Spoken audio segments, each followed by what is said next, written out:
पारू या मालिकेच्या आजच्या भागात आपण पाहणार आहोत ज्या मुलीने अहिल्याला मारण्याची सुपारी मकरंदला दिलेली असते तिला मकरंद सांगत असतो की आज मंदिरात तुमचं काम पूर्ण होईल।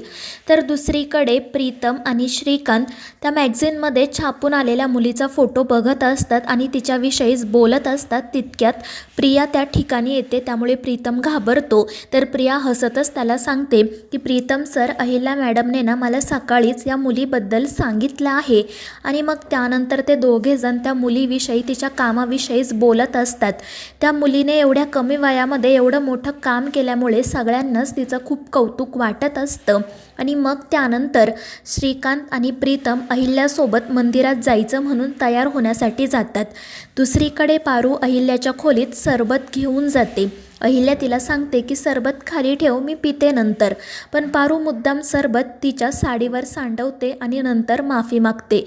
तर अहिल्या म्हणते की काही हरकत नाही, तू दुसरं सरबत घेऊन ये, तोपर्यंत मी साडी बदलते आणि मग ती तेथून निघून जाते। तर पारू मनाशी म्हणत असते की देवी आई, मी तुम्हाला कसं सांगू की माझ्या मनात काय सुरू आहे ते, तुम्ही माझं ऐकाल का? आणि मग त्यानंतर ती अहिल्याच्या खोलीतून बाहेर येते। बाहेर आल्यावर तिला सावित्री भेटते। त्या ठिकाणी तो मकरंदसुद्धा उभा असतो आणि त्यामुळे पारू मुद्दाम मोठ्याने सावित्रीसोबत बोलू लागते।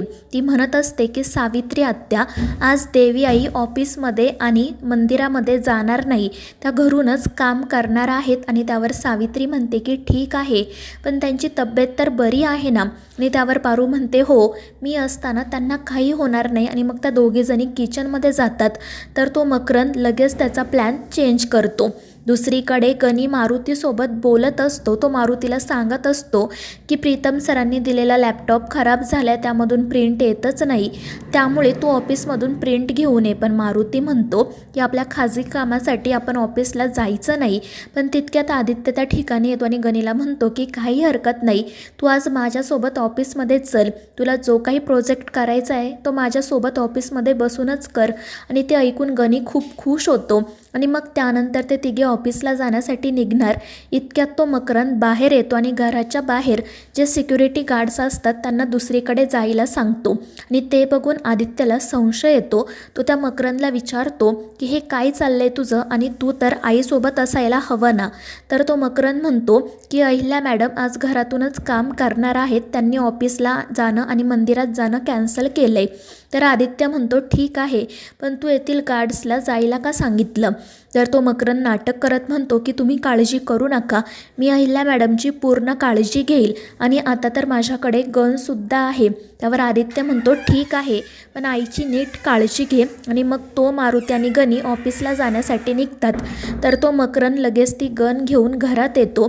घरात आल्यावर तो आधी मेन दरवाजा बंद करतो। तितक्यात सावित्री त्या ठिकाणी येते। तर तो मकरंद तिला खोटच सांगतो की मला तुम्हाला अहिल्या मॅडमचा एक निरोप द्यायचा आहे।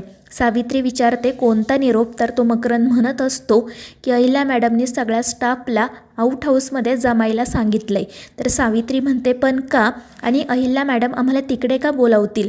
तर तो मकरंद म्हणतो की तुम्हाला माहिती आहे ना, काल अहिल्या मॅडमवर किती मोठा हल्ला झाला, काही सिक्युरिटी रिझन्स आहेत आणि त्याचमुळे तुम्हाला आउट हाऊसमध्ये जमायला सांगितलंय। आणि मग तो सावित्रीला घरातून बाहेर काढतो।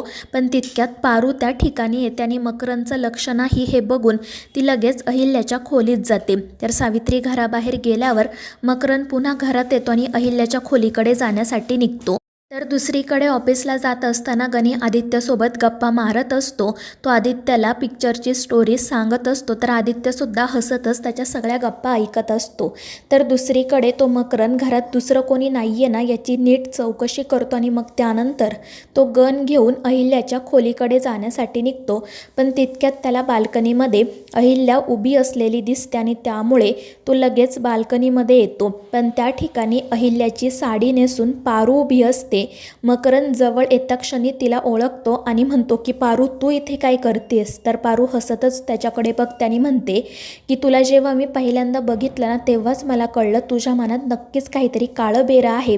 खरं खरं सांग, तू या घरात कशासाठी आला आहेस ते? तर तो सुद्धा हसतच म्हणत असतो की अगं काय पारू, तुला काय वाटलं मी तुला ओळखू शकणार नाही का? आणि मग तो निवांतपणे तिथे बसत म्हणतो की तरीही मला मॅडमने सांगितलंच होतं की त्या मोलकरणीपासून सावध राहा। ते ऐकून पारू आश्चर्याने त्याला विचारते की कोणत्या मॅडमने, आणि मला खरं खरं सांग, तू अहिल्या मॅडमला मारण्यासाठीच इथे आला आहेस ना? तर तो मकरंद हसतच म्हणतो की हो, त्याचसाठी मला माझ्या मॅडमने सुपारी दिली. आता तुझ्या देवी आईला मारूनच मी इथून बाहेर जाणार. आणि ते ऐकून पारू खूप घाबरते. तर तो मकरंद म्हणत असतो की सारखं काय गं तू देवी आई करत असते, तुला तुझं काम करता येत नाही का? सतत तुला दुसऱ्यांच्या पुढे पुढे का करायचं असतं? आणि मग तो पारूवर गन रोखतो. त्यामुळे पारू खूप घाबरते. ती म्हणत असते की मी माझ्या देवी आईंना काही होऊ देणार नाही. आता मी आरडाओरडा केल्यावर सगळे लोक इथे जमा होतील आणि मग बघ तुझी काय हालत होईल ते. पण ते ऐकून मकरंद हसू लागतो. तर दुसरीकडे आदित्य गणी आणि मारुतीसोबत ऑफिसमध्ये चाललेला असतो. पण त्याला प्रश्न पडलेला असतो की आई आज ऑफिसला येणार नाही, ही गोष्ट तिने स्वतःहून मला का नाही सांगितली?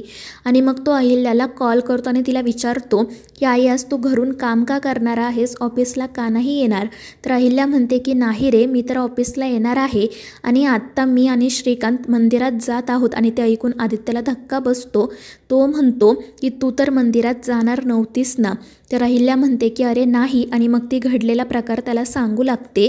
जेव्हा ती साडी बदलून आलेली असते तेव्हा पारू तिला म्हणत असते की अहिल्या मॅडम, मी जर काही सांगितलं तर तुम्ही ऐकाल का? तर अहिल्या विचारते काय झालं पारू?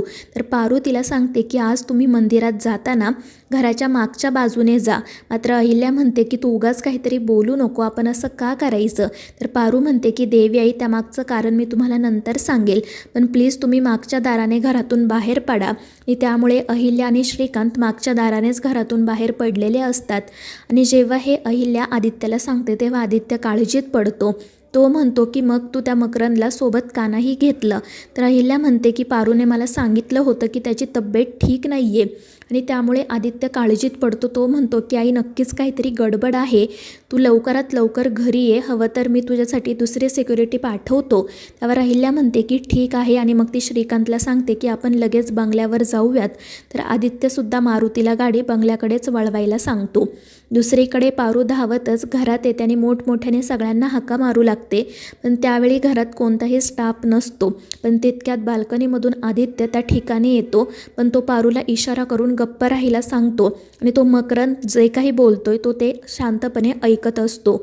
आणि मग त्यानंतर पारूसुद्धा नाटक करू लागते की मकरंदला म्हणत असते की मी अहिल्यादेवी नाही आहे, मी तर गावाकडची साधी पारू आहे, तुम्ही मला मारू नका, हवं तर मी अहिल्यादेवींना तुमच्यासमोर उभं करते. पण तो मकरंद हसतच म्हणतो की पारू, मी तुझ्या बाबतीत काय करू शकतो हे तुला माहितीसुद्धा नाही आहे, आता तू मारायला तयार राहा. आणि तो तिच्यावर गन रोखतो. पण तितक्यात आदित्य त्या ठिकाणी येतो आणि मग तो त्या मकरंदला खूप मारतो. आणि त्यानंतर मग पोलिसही त्या ठिकाणी येतात आणि मकरंदला अटक करून घेऊन जातात.